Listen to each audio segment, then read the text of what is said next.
আব্বাজান দ্রুত আমাকে আল্লাহর হুকুম মতো জবাই করেন, ইনশাআল্লাহ আমাকে আপনি ধৈর্য ধারণকারীদের মধ্যেই পাবেন। আব্বাজান আমাকে দ্রুত জবাই করেন, দেরি করলে আবার বুঝি আল্লাহ হুকুমটা ফিরায় নিবে, কপাল পুড়ে যাবে। একটা সন্তান বাবার সামনে কতটা বিনয়ী হইয়া বাবার ইজ্জত রক্ষার জন্য আল্লাহর মুহাব্বতের বন্ধনে নিজেকে পেশ করে দিলেন। তবে ইতিহাসবিদরা লেখেন, ইসমাইল একটু কান্না করে বলছেন, বাবাজান আপনি যদি এই কথাটা আমাকে একটু বাড়ি বসিয়া বলতেন, আমি আমার দক্ষিণী মায়ের থেকে একটু চির বিদায় নিয়ে আসতাম। কারণ 6টা বছর আমার মা আমার এত কষ্ট করে লালন পালন করে বড় বানাইছে।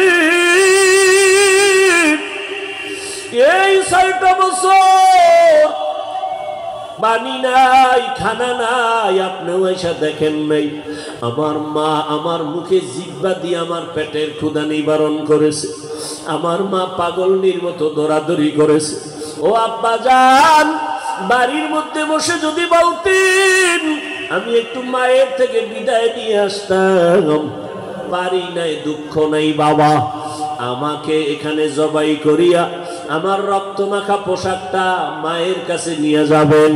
আম্মা জান আমাকে না দেখে যদি বলে আমার ইসমাইল কই, আপনি আব্বা রাগ করে আমার মাকে কিছু বলবেন না, আমার আম্মা জানকে একটু সান্ত্বনা দিয়া বলবেন ইসমাইল সালাম জানাইছে, আল্লাহ যদি কবুল করে হাসরের ময়দানে মোলাকাত হয়ে যাবে।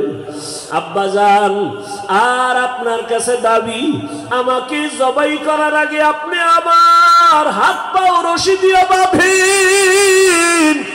কারণ জবাই করতে গিয়া আমার হাতে পায়ে নাড়াচাড়া যদি আপনার শরীরে লাগে বেয়াদবি হবে, আল্লাহ বেজার হয়ে যাবে।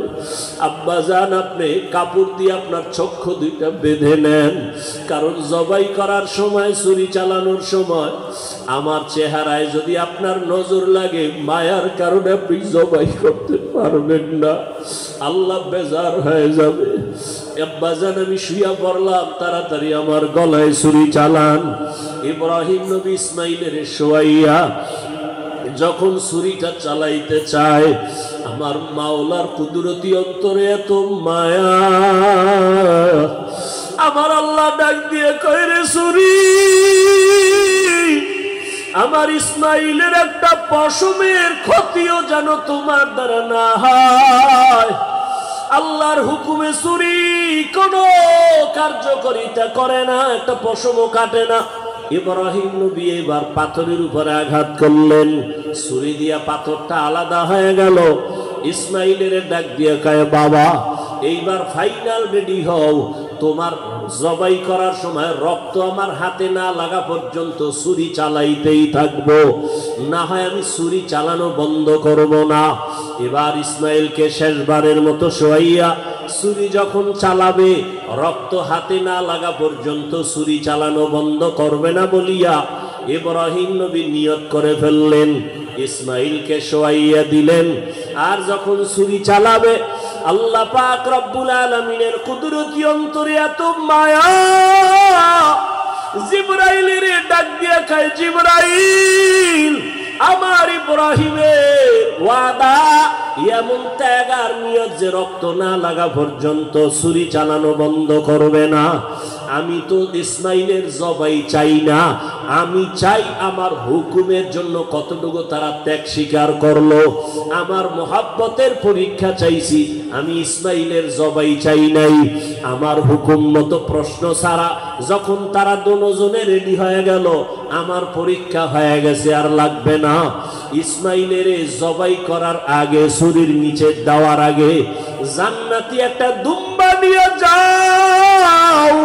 ইসমাইলের সরাইয়া জান্নাতি দুম্বাটা যখন ছুরির নিচে দিয়া দাও, ইব্রাহিম নবী ছুরি চালায়, জিব্রাইল আমিন দুম্বা নিয়ে রওয়ানা। দেখতেছে আমি যাইতে না যাইতেই মনে হয় ছুরির নিচে ইসমাইল জবাই হয়ে যাবে। জিব্রাইল আমিন আসমান থেকে একটা আওয়াজ দিছে, আল্লাহু আকবার, আল্লাহু আকবার। ইব্রাহিম নবী তাকাইছেন, তিনিও ডাক দিয়েছেন আল্লাহু আকবার, আল্লাহু আকবার। এইবার ইসমাইল আওয়াজ দিলেন লা ইলাহা ইল্লাল্লাহ। এইভাবে আওয়াজ দিয়া ইব্রাহিম নবী যখন চক্ষু খুইলা দেখেন রক্ত হাতে লাগছে, ছুরিটাও ছাড়লেন। যখন তাকায়া দেখে খুশি মনে ইসমাইল বুঝি কোরবানি হয়ে গেল, কিন্তু না, দেখে একটা অপরিচিত জন্তু জবাই হয়ে গেল। ইসমাইল পাশে সুন্দরভাবে দাঁড়ানো। বাবা আবার বুঝি ভয় পেয়ে গেলেন, ও ইসমাইল, আল্লাহ বুঝি আমার কোরবানি কবুল করবেন না, আর একবার চেষ্টা করি। সাথে সাথে ওহী নাজিল হয়ে গেল। আল্লাহ কয় ওয়ানাদাইনাহু আইয়া ইব্রাহিম কদ সাদ্দাকতার রুইয়া ইন্না কাযালিকা নাজজিল মুহসিনিন। ইব্রাহিম, তুমি আমার পরীক্ষায় পাশ করছো। হাজেরা কাঁদতেছে ইসমাইলের জন্য, জলদি করে যাও। বলে আসছো মালিকের দাওয়াতে যাই, মালিকের থেকে কি হাদিয়া নিবা? আমার পক্ষ থেকে দুম্বার গোশত হাদিয়া দিয়া দিলাম। ওয়াফাদাইনাহু বিযিবহিন আযীম, আমার পক্ষ থেকে হাদিয়া দিলাম এই জবাই করা দুম্বার গোশত। ইসমাইলের নিয়ে যাও, ইসমাইলের হাজেরার কোলে ফিরায়া দাও, আর মালিকের পক্ষ থেকে দুম্বা হাদিয়া পৌঁছাইয়া দাও। আল্লাহ তাআলা বলেন, ও দুনিয়ার মানুষ, ইব্রাহিমের কোরবানির ত্যাগ তোমার থেকেও চাই। ও মুমিন, এই ত্যাগ স্বীকার করতে গিয়া তোমার থেকে রক্ত চাই না, গোশত চাই না, আমি চাই তোমার অন্তরের ত্যাগ আর মুহাব্বত আর তাকওয়া। লাইয়ানালাল্লাহা লুহুমুহা ওয়ালা দিমাউহা ওয়ালাকিন ইয়ানালুহুত তাকওয়া মিনকুম। ও আমার যুবক বাবারা, ও পর্দার আড়ালের মা বোনেরা, ও বৃদ্ধ বাবাজি, আমার আল্লাহর পরীক্ষায় পাশ করিয়া জান্নাত পাওয়ার